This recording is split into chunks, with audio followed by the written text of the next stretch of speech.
समाज में दोहरे मानदंडों की समस्या नई नहीं है, पर आज ये अधिक स्पष्ट और तीखी दिखाई देती है। एक और बड़े स्तर पर होने वाली गतिविधियां जिसमें धन का अपार प्रवाह, सट्टा संस्कृति, अनौपचारिक लेन देन शामिल होते हैं, अक्सर मनोरंजन या प्रणाली का हिस्सा कहकर अनदेखी कर दी जाती है। वहीं दूसरे ओर छोटे व्यापारी, सामान्य नागरिक और सीमित संसाधनों वाले लोग नियमों की कठोरता से सीधे निशाने पर आ जाते हैं। यही असंतुलन व्यवस्था के प्रति अविश्वास को जन्म देता है। जब कर प्रणालियां जटिल हो जाती है और पोर्टल आधारित प्रक्रिया पारदर्शिता के बजाय भरम और तकनीकी अड़चनों से भर दी जाती है, ईमानदार अनुपालन भी एक कठिन कार्य बन जाता है। परिणाम स्वरूप जहाँ प्रभावशाली वर्ग व्यवस्था की खामियों का लाभ उठाकर बच निकलता है, वहीं साधारण करदाता अनजाने में त्रुटियों के कारण दंडित होता है। ये स्थिति कानून सबके लिए समान के सिद्धांत पर चुनौती देती है। व्यंग्यात्मक रूप से स्पष्ट प्रश्न उठता है कि यदि बड़े पैमाने पर अनियमित लेन देन को सामाजिक स्वीकृति मिल सकती है, तो छोटे स्तर पर त्रुटियों को नजराना या शिष्टाचार मानकर क्यों नहीं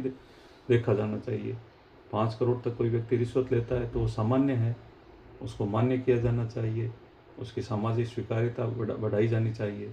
परंतु वास्तविकता यह कि किसी समाधान नहीं बल्कि समस्या को गहरा करती है। भ्रष्टाचार का सामान्यीकरण अंततः पूरे तंत्र को कमजोर करता है और ईमानदार प्रयासों का अवशोषण करता है। ईमानदार है, 5 करोड़ तक कोई रिश्वत ले रहा है तो ईमानदार है।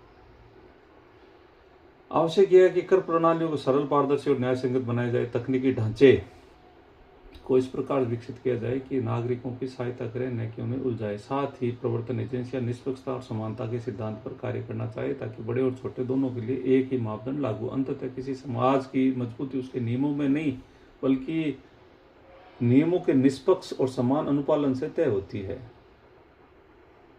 जब तक व्यवस्था में पारदर्शिता, उत्तरदायित्व और न्याय का अनुकूलन सिद्धांत स्थापित नहीं होता, तब तक दोहरे मापदंडों की विडंबना बनी रहेगी। जनता का विश्वास लगातार क्षीण होता रहेगा। आईपीएल भी जायज़ है और भ्रष्टाचार भी जायज़ है।